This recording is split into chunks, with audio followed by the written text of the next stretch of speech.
Paano naitayo ng isang pobreng bata ang Honda? Early 1900s, Japan, isang Ford Model T ang dumaan sa maliit na bayan ng Komyo Village. Marami ang tumingin dito, pero ang pinakanabighani ay isang batang nasa gilid ng kalsada. Hindi maalis ng bata ang kanyang mga mata mula sa tumatakbong sasakyan. Nagtaka ito kung paano ginawa ang sasakyan at kung paano ito tumatakbo. Sinubukan pa ngang habulin ng bata ang sasakyan, pero syempre, naiwanan na siya. Tila isang ordinaryong araw lang iyon para sa lugar at walang ibang nakakaalala sa nangyari kundi ang bata lang. Hindi niya ito nakalimutan hanggang sa lumaki siya at naging may-ari ng isa sa pinakamalaki at pinakasikat na automobile company sa mundo. Sa videong ito, pag-uusapan natin ang buhay ng founder ng Honda at kung paano niya nabuo ang kanyang kaharian. Si Soichiro Honda ay ipinanganak noong November 17, 1906 sa Komyo Village, Iwata District, Shizuoka, malapit sa Hamamatsu. Siya ang nag-iisang anak ni Gihei Honda, isang blacksmith at may shop na nag-aayos ng mga bisikleta, at Mika Honda, isang mananahi. Sa murang edad pa lang, nahilig na si Soichiro sa mga tools at machines na nakikita niya sa shop ng kanyang ama. Kahit nasa eskwelahan siya, ay ito pa rin ang nasa kanyang isip. Hindi nagustuhan ni Soichiro ang pag-aaral. Dahil dito, naging mababa ang kanyang grades at natakot siyang ipakita ito sa kanyang mga magulang.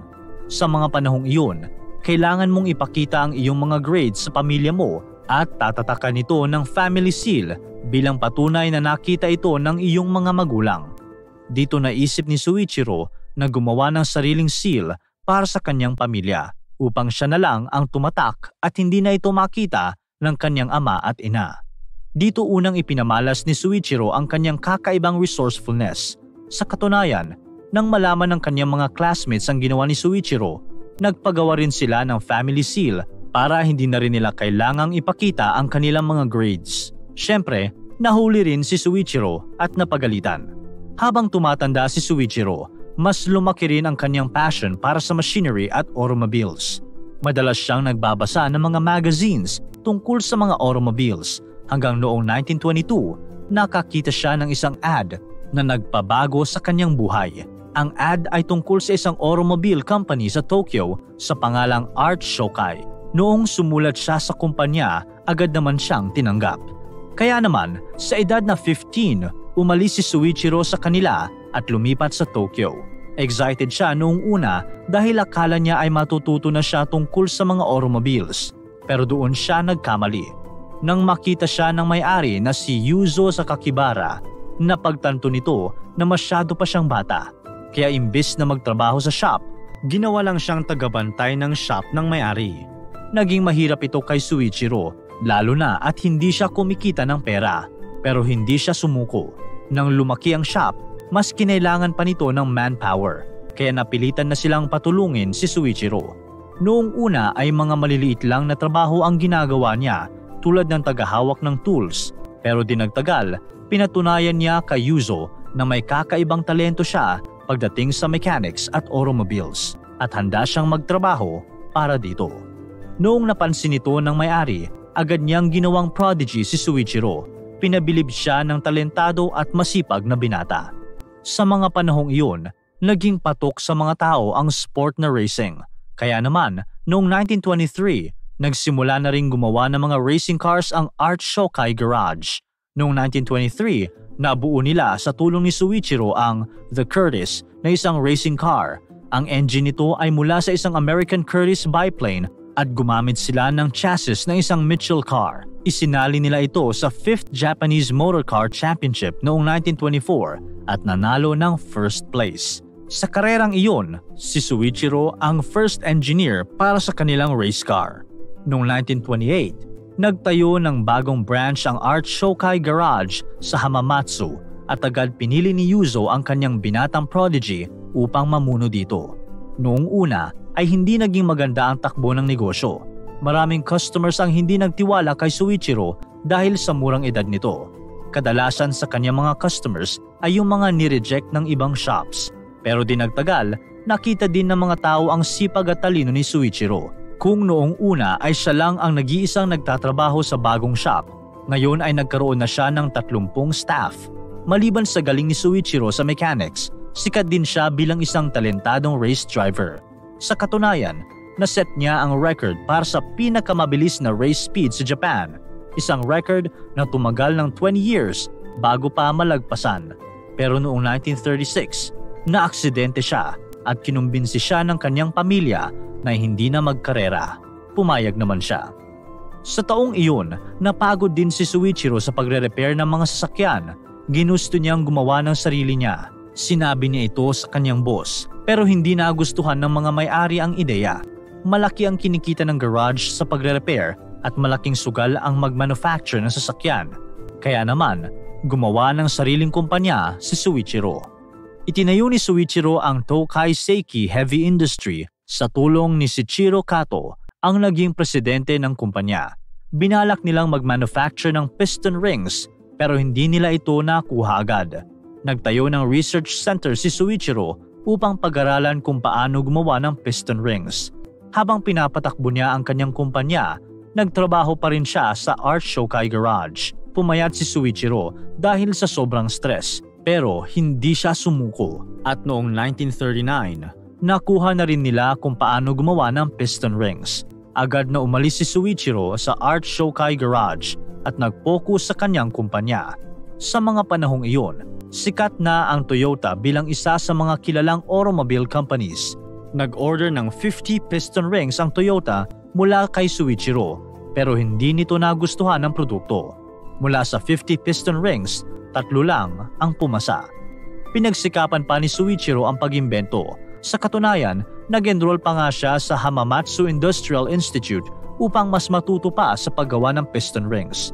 Nagpunta din siya sa iba't ibang piston manufacturing companies sa bansa at sa wakas ay nagtagumpay din siya. Nakaimbento si Shuichiro ng piston ring na hindi lang pasado sa standards ng Toyota, sobrang taas pa ng quality. Agad na nag-order ang mga automobile companies kay Shuichiro at tila maganda na ang pupuntahan ng kanyang negosyo. Pero may kamalasan na naman na dumating. Noong 1941, sumali ang Japan sa Pacific War at naapektuhan ang negosyo ni Shuichiro. Kinuha ng Ministry of Munitions ang kontrol sa kumpanya at kinuha pa ng Toyota ang 45% equity nito. Maraming mga workers ni Shuichiro ang napilitang umalis sa trabaho dahil na-draft sila sa military para sa gyera. Noong 1945, mas naging malala pa ang sitwasyon nang tamaan ng isang air raid ang factory ni Shuichiro. At pagkatapos ng gyera, napilitan siyang ibenta ang buong kumpanya sa Toyota. Nagpahinga muna si Shuichiro sa paggawa ng mga piston rings. Naghirap din ang Japan pagkatapos ng gyera. Tila tapos na ang pangarap ni Shuichiro. Pero isang araw, nakakita siya ng isang generator engine na ginamit ng mga sundalong Hapon para sa kanilang wireless radio. Doon niya biglang naisip kung paano ilalagay ito sa isang bike upang hindi na kailangang magpedal ng mga tao. Noong 1946, ginamit ni Shuichiro ang kanyang lumang warehouse upang itayo ang Honda Technical Research Institute at mag-focus sa kanyang naisip. Nang makabuo na sila ng motorbikes, nagustuhan ito ng mga tao dahil hindi ito mahal at madali lang gamitin. Noong wala na silang makuha na lumang radio engines, nag-imbento ang grupo ng kanilang sariling engine. At noong 1947, tagumpay nilang nabuo ang Type A engine.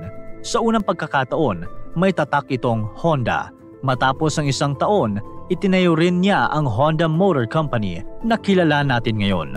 Noong 1949, nabuo ng Honda ang kanilang pinakaunang motorcycle, ang Honda Model D. Pero masyado itong mabigat at mahal, kaya marami ang hindi bumili. Kaya naman, ginawa nila itong mas maliit at mas magaan upang maging mura din siya para sa mga tao. Pagkatapos ng 3 taon, inilabas ng Honda ang Super Cub motorcycle. Agad itong sumikat sa mga tao dahil hindi ito kamahalan at napakagaan lang nitong dalhin. Hindi lang ito sa Japan sumikat. Noong 1958, umabot na sa US ang Super Cub at nagustuhan din ito ng mga Amerikano, lalo na ang middle-class working Americans dahil sobrang mura lang nito kumpara sa mga motors na gawa ng mga American companies. May presyo na $295 ang Super Cub, 1/4 lang ng mga presyo ng American motorcycles na tulad ng Triumph at Harley Davidson. Pagsapit ng 1960s, ang Honda na ang pinakamalaking motorcycle company sa buong mundo, pero tila kulang pa rin ito para kay Soichiro. Hindi maalis sa isip niya ang rason kung bakit nahilig siya sa ganitong bagay, ang Ford T model na nakita niya noong bata pa lamang siya. Ang unang ginawa nila ay ang T360 mini pickup truck na sinundan naman ng S500 sports car. May mga bumili ng mga sasakyang ito pero hindi ito karamihan. Tunay na nagtagumpay ang Honda sa automobile business nang magawa nila ang isa sa pinaka-successful na sasakyan sa kasaysayan, ang Honda Civic. Inilabas ni Soichiro ang Honda Civic noong 1972 at agad itong pumatok sa mga tao. Maganda ang forma nito at hindi rin ganoon kalaki, kaya maganda itong dalhin. Pero maliban dyan, may isa pang rason kung bakit napakapatok nito. Noong 1970s, nagkaroon ng oil crisis sa mundo at pinaka-naapektuhan ang mga gumagamit ng sasakyan. Pero may pangontra si Soichiro dito. Nakaimbento ang kanyang grupo ng isang panibagong method sa paggamit ng gasolina, ang Compound Vortex Controlled Combustion, kung saan pwede nang makabiyahe ng mas malalayong distansya ang sasakyan mo ng konting gasolina lang ang ginagamit. Sa katunayan, ayon sa copilotsearch.com, ang Honda Civic ang panglima sa pinakamabentang sasakyan sa kasaysayan na nakabenta ng 27 million units. Sinundan din ito ng mga sikat pa na Honda cars na tulad ng Honda Accord at marami pang sikat na sasakyan. Sa loob lamang ng ilang taon, ang Honda mula sa pangatlong pinakamalaking car producer sa Japan ay naging pangatlong pinakamalaking car producer sa buong mundo. Nagretiro mula sa kanyang posisyon si Soichiro Honda noong 1973 at pumanaw siya noong 1991 sa edad na 84. Hanggang ngayon ay sikat pa rin ang Honda hindi lang sa Japan kundi pati na rin sa buong mundo. Tuwing mga sasakyan at motor ang pinag-uusapan, hindi mo pwedeng hindi banggitin ang Honda. Nakakabilib kung iisipin mo na ang lahat ng ito ay nagmula sa isang mahirap lamang na bata mula sa isang maliit na bayan sa Japan.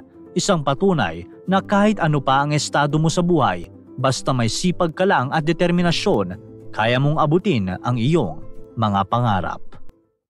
Para tuloy-tuloy ang saya at kwentuhan, huwag kalimutan mag-subscribe sa Bubbly YouTube channel at pindutin ang notification bell.